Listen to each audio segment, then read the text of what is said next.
All right, team, we are back with the Ask Maddie show today. Thank you for joining us. We have a lot of great topics today. You're going to want to stick until the end because we're going to be discussing a lot about XRP today and Casper and other altcoins that we care about, and do events even matter? A lot of great questions from you guys today, so we're going to get into that in a second. But before we get into those questions, Maddie, we have to talk about CryptoCharge. CryptoCharge.com is where we are from. It is an education platform to improve your knowledge about crypto. And if you have any questions, we have the Discord and we have tools on the website. You guys know the deal. I talk about this every single show. Click the pin link in the comment section down below and use code YouTube. And what would that get them, Maddie? Yeah, so Code YouTube is going to get you guys 50% off any membership. We do have monthly options, quarterly options, and yearly options. So whatever works for you. Additionally, with Code YouTube, you guys get 30 days free on any membership you guys do pick. So if you guys decide, hey, day 29 is not for me, shoot us an email. We'll get you guys taken care of. But we want to make sure you guys have the opportunity to check out the program and join the program at a cost that's affordable. I've done a lot of research on, what people are charging out here for just about half of what we offer in relation to support and value, and there's just nothing out there price point wise. So you have to ask yourself, can I afford this? Really, more it's about, can you afford to go this alone without the support and value that we provide over here at CryptoCharge? So please come check us out. 30 days free. Code YouTube. Maddie, I was telling you before the show, there's a flurry of XRP content coming to YouTube. Wow, what a shocker, what a surprise. And it seems that everyone wants to hop on the XRP bandwagon now. And we were there deep in the bear market, still talking about XRP, team, and we've been here. And so I just wanted to remind you, we have a lot of batch content about XRP, charting XRP, discussing how XRP is being used by Ripple, a flurry of XRP details for you new beginners out there. So please go look at the batch content we have, because some of these new people that are stepping into the XRP table are just not as well versed as us, okay? And so, team, make sure you go look back at that. But we're gonna get into some good XRP topics today, as I know you guys are dying for, to scratch your little XRP itch. So we're going to get into it right now, Maddie. Are you ready? Let's do it. Georgie says, XRP main problem is that they have no mining and it is centralized. They will have to give up on one of those to make it more appealing. All right, so kind of two parts to this question, maybe a statement, but kind of two parts to this. So first of all, yeah, no mining. They're pre-mined. That's part of the model when it comes to XRP. You have a unique list of node operators, and they're selected to basically validate transactions. So for some people, yeah, maybe that's too high of a quote unquote level of centralization for you. But let's talk about the mining side of things, right? So you're saying that there's no mining, so that's really going to deter the long-term adoption of XRP, or I'm not sure if you think that if people are mining that it's going to make price go higher here, but I don't think that's the case. Now let's talk about centralization though. So I think when people look at something like Bitcoin, right, they go, well, that's true decentralization, Matt. That's really the bread and butter of DLT and blockchain, because you have mining, right, and anyone can run a Bitcoin node and they can all compete to potentially get a Bitcoin reward for being a good actor and in helping validate these transactions. But let's look at what's really happening here, and you guys can look at some of this data yourself. This is not my own speculation. In theory, in a vacuum, if we have everybody, just regular people running nodes everywhere and just equally contributing to the validation, yeah, you have something that's pretty decentralized, but that's not what's happened over the last 5 or 6 years. What you have now is actually a concentration of miners. So that means that over 50% of all Bitcoin mining is being done by the same handful of entities out there. So eventually what you're going to have with Bitcoin mining is the BlackRocks and all these big companies are going to start buying up mining facilities, buying up all the hardware, and they're going to basically assume all of these massive mining facilities. And yeah, of course, maybe you still have the proof of work model and you can feel like it's decentralized, but the group of people that are going to be running the majority of these nodes are all going to be one entity, which can, of course, manipulate the markets over time. And that's just a reality I'm willing to accept, right? Like it's not something that I'm trying to spread FUD about or saying that, Bitcoin's not going to be valuable in the future. I think that it's going to be very valuable in the future. But I don't think that this idea of full decentralization equals a higher quality or a higher utility is very true at all. When the reality is we really are seeing a move away from proof of work. Ethereum was a great example of that. It's just not an efficient model anymore, moving to proof of stake. So maybe you can say you're still mining, but what you're really still doing is more of just assigning validators. And again, that centralization of validators on Ethereum is also going to increase over time. facts of the matter, things we have to accept. So maybe just the direct, value of XRP being pre-mined and not having the quote unquote mining abilities bothers you, but that it's going to basically end up in the same. Ethereum and Bitcoin are going to end up in the same spot eventually because of the ability to basically capitalize on hardware, especially by larger entities that have deep pockets. Yeah, Maddie, that's absolutely true. Because look at what he's trying to pin up XRP and Bitcoin here, because this is what, the proof of work maxis, you could say, or people that care deeply about Bitcoin, is this mining, the work of, mining the Bitcoins every single day, 450, and then the centralized or the decentralized aspect of Bitcoin, and they don't like centralization, right? Which is, fair enough, all right? You don't like centralization, which is, cause problems like here in America where, the Fed prints more money and the money's not backed by anything. So I get that, but that's in the topic of like money, right? And so is XRP trying to be money? No, I don't think XRP is trying to be money at all. Any asset that we talk about here, any altcoin, any large cap coin, it doesn't really matter. I don't think that any of them, other than just stable coins themselves, are trying to be money. Some of them are trying to be facilitators of money. Some of them are trying to provide railways to make moving money more efficient. And of course, we can tuck all kinds of asset inside of these, networks, right? Like smart contracts are going to be one of the biggest loads that we see on these networks. And sometimes there are smart contracts inside. There's value inside of them, and sometimes they carry other assets inside of them. But I don't think any of these networks are trying to be money, especially not XRP. We actually see most recently Ripple's rolling out RLUSD, which is going to be Ripple USD stablecoin, and that's going to run on the XRP network. That, in my opinion, is much closer to trying to be money than just the digital asset XRP itself, which is used to pay for any transactions on the XRP network, regardless if it's stablecoins or wrapped gold or anything you could possibly think of. Lone Tree Hangman says, have you ever researched Ripple at all? Have you researched their contracts, their established contracts? Have you researched the fact that Ripple is doing the entire country of Japan's money transfer system? That's already a done deal. T-bills are being digitized on XRP. I just wonder if you only look at charts and don't read any news.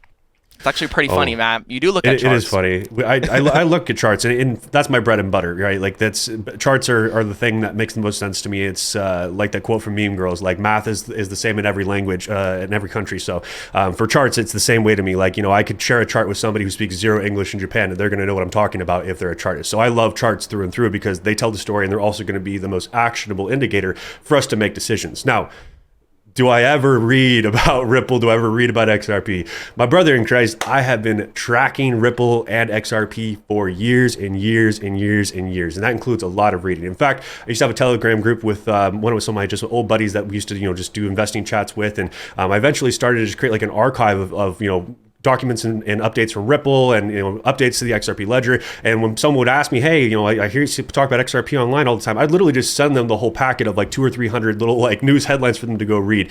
We recently went through the entire court case together on cryptocharge.com. Anytime a big document came out, I would go and I'd read through them. I would do a bunch of highlights in there, talking about specifically, like what Ripple the company is doing, talking about, what their intentions were with the market.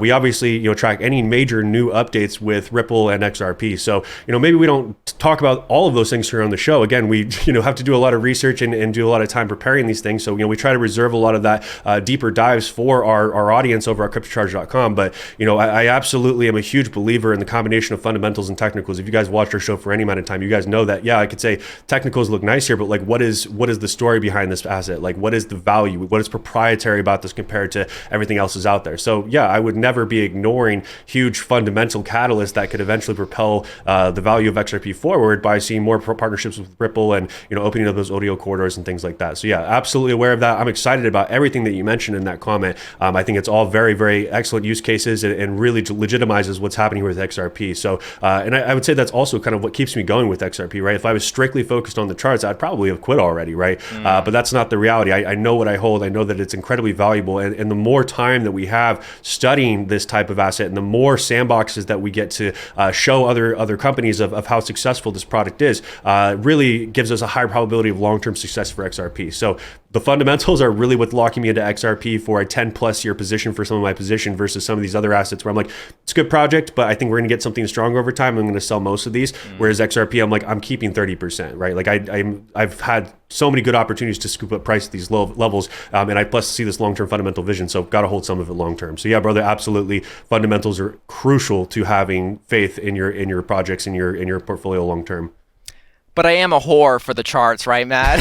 Oh, I am a whore for the charts. I feel like I do say that quite often. CLK3686 says, please talk about Casper Binance listing potential, guys. Thanks. And Maddie, there's no news on a Casper listing on Binance, but maybe we could just talk about here what it would mean for a big listing on Binance for Casper. I mean, if a I big had listing my way, of Casper on Binance there. Yeah. No worries. It's like when you mix the two letters in the middle of a word, but you can still read it. We got what you're getting after. In the grand scheme, I'd actually rather see a Coinbase listing, even though, Binance and Coinbase are in their own hot pots of water. I think that Coinbase is in a much stronger position. They were ready for this. When you have CZ alienated from Binance right now and kind of like facing his own set of issues, and then, we really don't know a lot about the current team running Binance, and they kind of dwarf the US exchange. I don't think it's as exciting of a listing as maybe a Coinbase listing. So first of all, like you said, there's no, actual substantial evidence that we're getting a Binance listing. I do think we get a tier 1 listing before this bull run is over for Casper. I think that will bring some liquidity to the markets. The timing of that listing will obviously impact that as well, right? If you were to maybe list it today, maybe you get a small, pop in price, but it's different than a brand new listing, right? Like if it's a brand new coin and it's getting listed on new exchanges, sometimes you get an initial pump. But if we're still in like the environment now where things are just kind of shaky and we haven't had like the rate cuts yet, we're probably just going to see price action do what it's going to do and not really do a whole lot until the whole market is ready to move higher. But I am very bullish on a T1 listing, and I hope we get one sometime here soon. And really hoping it's Coinbase. Maddie, I have a question for you because this person, CLK, just brought up Binance, and we were away for a couple Ask Maddie shows, or not the Ask Maddie show, after our shows. And we didn't get to talk about Binance and some real fire that they are under right now, or at least I would put them under fire. I don't know if anybody's really outspoken about it. But Israel reached out to Binance and had all the Palestinians, crypto assets frozen on Binance. And that is literally crazy to me. And so I wanted to pin this up and kind of add some context for this for people that haven't been around when we talk about exchanges, So people have criticized us for our critique of Uphold in the past, right? Where it's well, you should have some loyalty to these exchanges because they, allowed XRP during the, SEC v Ripple. XRP was still able to be bought on there. We had other assets on there that were able to, purchase on there, while other, Coinbase and other exchanges, delisted XRP. And so the point being here is does this hold some validity at all? So when we see a very corrupt, centralized exchange like Binance fold to a sovereign country, and then we got Uphold over here that's just doing their good parts, yeah, we've been critical about some of the things they've done in the past, with Casper, but have held a good moral ground, not being backed down by a country. Does this hold any validity at all? Does this look at you and be like, wow, I would never want to use that exchange? Or is it kind of just I'm going to do business where I want to do business? I think I'll always do business where I want to do business. But I don't have a problem with people having, a moral stance of all right, I just would rather do my business elsewhere. Again, I like Kraken and Coinbase more than Binance altogether. They've really made it a very empty and dwarfed exchange for us already. But that moment you were talking about, when I saw that, I was like, first of all, I'm really glad that I've just continuously preached cold storage to people, even though they think it's kind of annoying and it's a little extra cost and expense and it's just so much easier to leave it on exchange. And it's the cost of comfort a lot of the time is a lot higher than you guys realize, right? And I also just don't believe that you should be able to freeze an entire country's worth of assets, right? A lot of these people are just individuals. We're not just identifying these as addresses, associated with terrorist organizations or whatever. You are just an average average person living over in Palestine, and you now no longer have access to your money, right? Like that's a very scary concept to me. And it's not that it's on the exact same scale, but like you look at how quickly things change for the Japanese people in America when all of a sudden one day they told that they have to sell everything they own, and you're going into a camp, right? Like, of course, this is a much smaller example, but like just waking up one day and being like, nope, this is not your money anymore, and you don't have your money more just because you are straight up Palestinian. Like that is the only reason they gave for holding everyone's assets over there. So I think it's a very scary concept. And guys, please take self-custody and really make that a consideration. Again, I know that we think you camp at us, we go, oh, I'm in America, it's a superpower of the world. You look at some of the red flag laws that are coming out here, and the ability for people to basically snitch on their neighbors if they think that they're just a slightly bad person. Imagine if they, the government, they send a thing to Coinbase or to Binance and say, hey, go ahead and just pause his account for a little bit here, just until we figure out what's going on. Now you don't have access to your crypto for 6 to 8 months, right? Like, again, don't think it can happen to you until it does. Really consider self-custody, guys. You have so much more flexibility with selling, sending your assets elsewhere, whatever you want to do with them. Make sure they're your assets. Yeah, I think the annoying part of this is Binance was put under pressure Right. by Israel, and they folded, right? And so this is where it's like when you leave your coins on an exchange, a centralized exchange, you do not control it. The exchange does. And so this is why it's important. Maddie, what ledgers do you recommend, or what cold storage devices do you recommend for people out there that want to actually secure their crypto with the keys in their own possession? Yeah, so I'm a huge fan of Ledger. I've been using Ledger products for a long time now, many, many years. My OG Ledger that only holds 3 assets because it was new tech at the time, still operates. I use it as like a backup XRP wallet. It's the Ledger Nano X is a good value. If you guys don't care about Bluetooth, you want to save a little bit of money, there is just the Ledger Nano S, which is just as good, holds just as many assets. You just don't have that Bluetooth capability. I'll be honest with you guys, I really don't use my Bluetooth capability that often. So if you guys are trying to save a little bit of money, the Nano S is just as good, just as secure. They do have a couple new ones that come out. I would probably skip the Stacks because they came out with a new one that's pretty similar to the Stacks. I can't remember the name of it, but it is touchscreen. So if you guys are frustrated with the 2-button interface, you guys want a little bit more comfort, that's probably the end that I would go with. I haven't tested it out yet. I did order one a couple weeks ago. It hasn't shipped yet, but again, you guys don't need to go crazy with it. It's very, very simple to use. Ledger Docs has tons and tons of resources for you guys to learn how to set everything up. The one thing I will really, really encourage you guys to do is not to buy them on Amazon. Okay, like do not buy them on Amazon. You're probably thinking, Matt, it's probably fine, right? But the reality is someone could buy a bunch of these devices, cut them open, put malware on them, resale them up. Guys, these resale boxes are so easy to get, right? To repackage them up, send them to you, and then you upload your stuff and it's gone. Buy them directly from the Ledger site, or go to like a Best Buy or something and go buy one in person. That's my advice to you guys. It's not super common, but I would hate to see you guys move a meaningful amount of crypto onto a Ledger and then see it all gone because you had malware on it. Chester Light 8 says, what 3 altcoins could you guys see set new lows before we get the bull run? Thanks.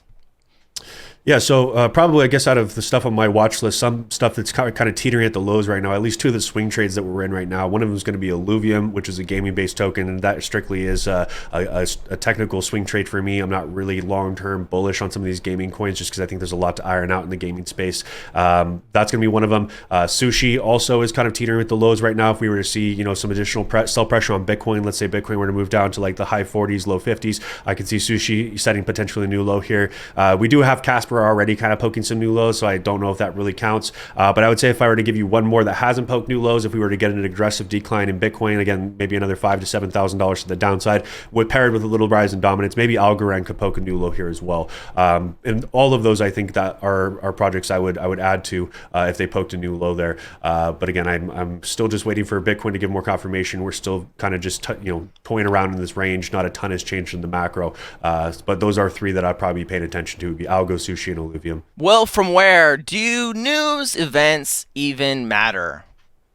Some of them do. When we look at like upgrades and stuff to networks and to wallets, I think they're good things. Sometimes you get like a big partnership announcement, you'll get like a pop in price, like sometimes like a 20-30% pop in price, and those are nice, but those are rare in my opinion. Those are not really as important as some of the more macro events. Like when we look at interest rate decisions, those are going to definitely impact the markets.